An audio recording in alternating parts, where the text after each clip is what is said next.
Pertanyaan 4. Ya, kita perlu menjawab mengenai misteri. Orang sering mengatakan bahkan mungkin menggunakan alasan ini untuk menghindari pertanyaan tentang Allah Tritunggal. Apa itu Allah Tritunggal? Oh, itu misteri. Apa sebetulnya yang dimaksudkan dengan misteri, Bapak Ibu sekalian? Kita perlu hati-hati karena misteri itu pertama bukan puzzle. Puzzle itu sesuatu yang kita mesti pecahkan. Kita perlu membuat puzzle ini untuk kemudian mendapatkan satu gambar yang penuh, yang whole, yang lengkap. Allah Tritunggal bukan misteri dalam pengertian itu. Apakah itu misteri? Ada yang mengatakan, oh ini teka-teki yang harus dipecahkan, atau ini sebuah masalah yang harus di-solve, yang harus dibereskan, dipecahkan oleh orang-orang. Allah Tritunggal bukan misteri di dalam pengertian itu. Allah Tritunggal adalah misteri di dalam pengertian kita tidak akan mampu mengkomprehensikan seluruh pengetahuan tentang Allah Tritunggal. Ini seperti mengatakan kita bisa memahami seluruh diri Allah. Tentu ini satu hal yang tidak mungkin, tapi kita harus hati-hati untuk tidak menggunakan ini sebagai alasan tidak belajar doktrin ini.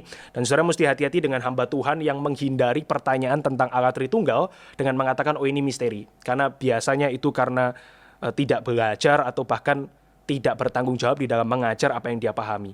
Nah, seringkali juga orang mengatakan ini misteri, tapi kemudian ketika mengajar, pengajarannya salah. Melawan konsili-konsili. Ini satu hal yang kita harus hati-hati dan saudara jangan dibohongi dengan hal-hal seperti ini. Nah, yang kedua adalah mengenai sikap orang Kristen. Kita bisa katakan ini penting buat gereja, tapi bagaimana dengan saya? Nah, memang kita harus mendengarkan kritik dari beberapa teolog. Salah satunya adalah Karl Rahner. Kita tidak harus setuju dengan semua yang dia katakan, tapi Rahner mengatakan banyak orang mengaku percaya doktrin Tritunggal, doktrin Trinitas, tapi hidup seperti mere monoteis. Apa itu mere monoteis? Seorang yang hanya percaya Allah itu soliter atau tunggal saja. Sehingga Allah Tritunggal itu berhenti menjadi satu hal yang menguasai hidupnya, atau bahkan tidak menjadi satu hal yang mengubahkan orang itu hidup di dalam dunia ini. Nah, ini satu hal yang kita harus hati-hati. Kita tidak mau mengatakan ini misteri dan tidak penting. Kita juga tidak mau mengatakan ini sekedar sesuatu yang sifatnya formula, yang saya ingat, saya hafalkan, and that's it. Dan gak ada dampaknya di dalam kehidupan kita. Kita harus bertanya, betulkah saya adalah golongan orang yang seperti ini? Saya mengatakan saya percaya Allah Tritunggal, tapi kalau besok misalnya gereja saya mengganti doktrin Tritunggal menjadi misalnya tidak Tritunggal, apa yang akan saya lakukan? Apa yang kemudian akan menjadi sikap saya? Ini satu hal yang kita harus pikirkan. Nah, bagaimana mengaitkannya? Ada banyak orang mengusahakan kaitan dengan analogi, saudara. Misalnya mungkin Anda pernah mendengar ya, ada analogi satu orang ini adalah seorang ayah. Anak-anaknya panggil dia papa. Kemudian dia juga adalah seorang suami. Istrinya panggil dia suami. Kemudian dia juga bekerja dan di kantor orang panggil dia manajer misalnya. Nah, ini adalah Allah Tritunggal. Ini analogi yang keliru, tapi orang-orang suka. Ada analogi yang senada dengan ini, misalnya air. Air itu cair, tapi bisa dipanaskan menjadi uap. Dia bisa didinginkan menjadi es batu, menjadi sesuatu yang rigid. Nah, ini Allah Tritunggal. Ini juga nggak tepat. Ini lebih mirip seperti modalisme. Saya punya topeng, saya punya peran yang kemudian saya bisa ganti-ganti peran. Ini bukan Allah Tritunggal. Ada juga orang yang berusaha untuk membuat orang tertarik dengan membawa sebuah daun, namanya daun shamrock.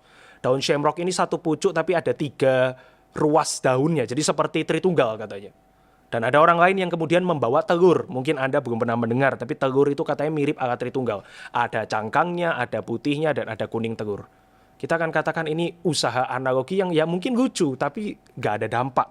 Sehingga bagaimana kita harus menjawab mengenai hal ini. Bagaimana membuat ini bukan hanya penting buat gereja saya, buat hanya pendeta saya, buat hanya itu konsili, tapi juga buat saya. Nah, salah satu caranya adalah kalau kita melihat ke dalam Alkitab, yaitu dengan mengkaitkannya pada Injil itu sendiri. Paulus misalnya di dalam surat Roma, kita bisa mengatakan Roma ini adalah usaha penginjilannya Paulus. Seluruh Roma ini adalah sebuah berita tentang Injil, sebuah penarikan orang kepada Injil. Dan Paulus itu mengatakan di dalam Roma 1 ayat 7, di awal surat itu dia mengatakan demikian.